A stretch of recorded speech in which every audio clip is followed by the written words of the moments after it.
Hey, welcome back, Passport Jiu-Jitsu. All right, so recently back from Thailand. First of all, get a shot of this. Look at the sunset.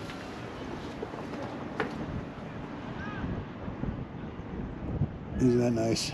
Isn't that pretty? Every night it's different, man. I love God's art. I call it God's art. Sunrises and sunsets. Because even if you're in the same place, it's different. Even minute by minute, it changes. Especially if you got those like streaky clouds. Man, that's one thing I really miss about Puerto Rico. One thing I really miss about Puerto Rico. Every morning, every evening, just fantastic sunsets. Go there, please. But hey, recently back from Thailand, and I just wanted to recap a few things. I myself, like I say, a gi is your best travel companion, but a rash guard can also be your best travel companion. Because it's just, let's be honest, if you're only doing a carry-on bag plus or a personal bag plus the carry-on, you don't have a lot of room to bring your gi or your kimono, and especially if you're traveling with like a really anal airline that's going to weigh your bag and it's got a certain like kilo or pounds limit. Man, a kimono really takes up a lot of the weight and a lot of space.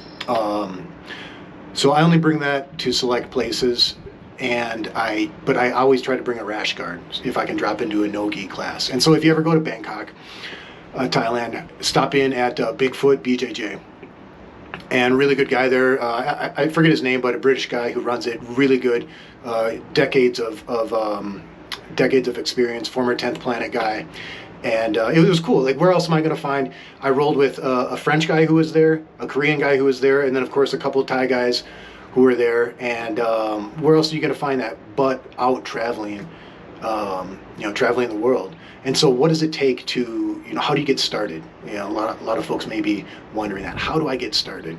I think there's a couple principles that will set you up to, obviously there's some obvious things. You got to get a passport. Okay, you got to have some type of mobility. Having a remote job helps. Having, or if you are, a digital nomad, you do freelancing online, that helps.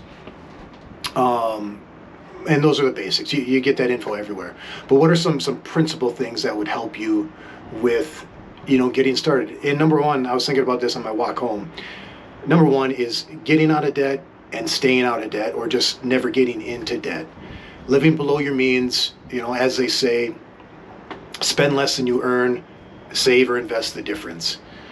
And really that's the tried and true method since, whatever concept of money began in man's mind, whether it was seashells or rocks or bags of grain, cattle, until the Romans figured out how to coin money. And then of course that's when inflation started, when they started clipping the sides, but that's a whole different story. So I think one of the most important things in life in general, not just for traveling, not just for doing this, is to get out of debt if you're in it, and then stay out of debt, or just never get in it if you can. Look, I know we live on a credit-based consumer society if you live in the West. And even going to Thailand, man, it's not absent there. It's definitely prevalent. And the malls there are just absolutely, the malls there are amazing. And they're packed. It reminds me of the malls of like the 80s and 90s in America. People always there. People would go there just to walk, just to hang out, just to go to the food court. And there's a ton of that. It's live. It's energetic. Good stores, good service, good products. But it's a tough thing to do. I was close to $30,000 in debt a little over 10 years ago. And I remember when I first the whole time I was in debt. Of course, I didn't want to be in debt, and I always wanted to try to get out of debt.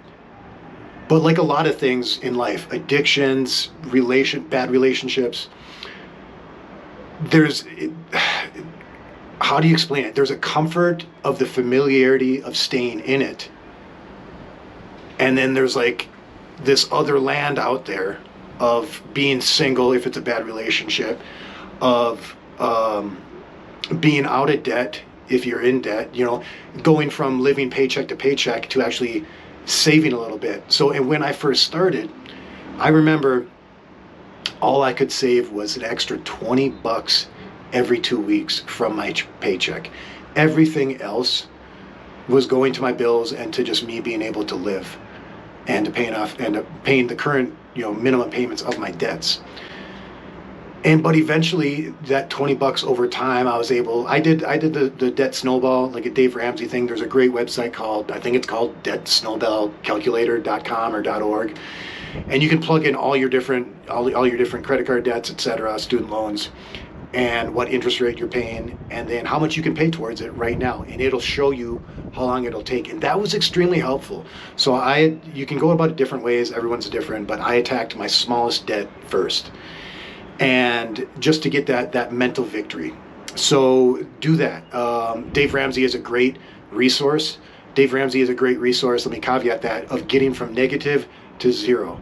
Dave Ramsey is not a great resource to get beyond zero for investment advice, because he got burned in real estate. So he tells everyone to avoid real estate. I've been in real estate for almost 10 years now, and it's worked fantastic for me because I don't over leverage myself. That's how he got bit. So what are some other things? Keeping yourself healthy, okay? You may want to go some places where it requires you may want to go to the top of a mountain, hike a volcano in Guatemala, hike a mountain in man, when I was leaving Japan, seeing Mount Fuji in the background, oh my God, talk about a sight to see. So doing things like that, hikes like that, you got to keep yourself healthy. I'm almost 45, and I feel like I can do most things I can do when I was 20, maybe even better. I'm definitely more fit and stronger than I was in my 20s. And I was in the Army back then, and we had to stay in shape. But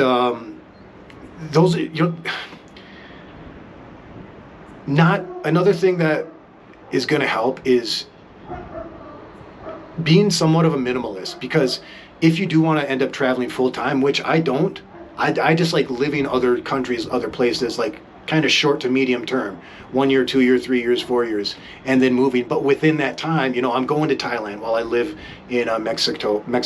I'm going back to the States. I'm going here. I'm going there. Going to South America. And or you can do it where you're going to a different place every month. So having fewer possessions, especially if you do it like me, if you have fewer possessions and you can find a furnished apartment, fantastic. So you don't have to outfit it, sell that stuff when you end up moving out. Where I'm at now, unfortunately, it's very semi-furnished, so I got to buy some things. And when and if I leave here, I'm going to have to sell them. Not a big deal, There's plenty of expats here that'll buy this stuff. So get and stay out of debt, stay healthy, so you can actually do the activities that you really desire and you really want to, okay? And practice a little bit of minimalism, okay? And then kind of as a bonus, I would just say, make doing little trips, even you'd say you're still in the United States, or you're somewhere near, do little trips around there. Be an explorer of your local area, okay? Get that in you, because that's gonna start to get the rust off the mental blocks of because if you're kind of a hermit and an isolator, and that's fine. If that's your choice, that's what you want to do, that's fine. But if at some point you want to travel and travel a lot, that's a completely different way of living from what you're doing. Even though you have the desire to do it, actually doing it is going to be a lot easier if you're already used to doing little weekend trips, to maybe, an hour north, 2 hours north, 3 hours north, a few times a year or a bunch of times a year. That will make you accustomed to, packing things, learning what you need, what you don't need, and getting used to, one of the big things of doing that on the regular is, at least for me, I can't say this is for everyone, but I used to always stress about airports, and I don't like them. I still don't like them. Stress about packing. Am I going to leave anything? And I still stress about it, but it's way less than what it used to be, and that's because of all the traveling I've done. And there's no other way to gain that experience for myself. So we'll end it with those 4 things. Get out of debt, stay healthy, all right, practice minimalism, and I forget what the last one was that I literally just talked about. Let's get you another shot of the sunset, because it's changed a little bit. Look at that. Isn't that nice? All right, y'all. Thanks for watching. We'll check you next time. Like and subscribe.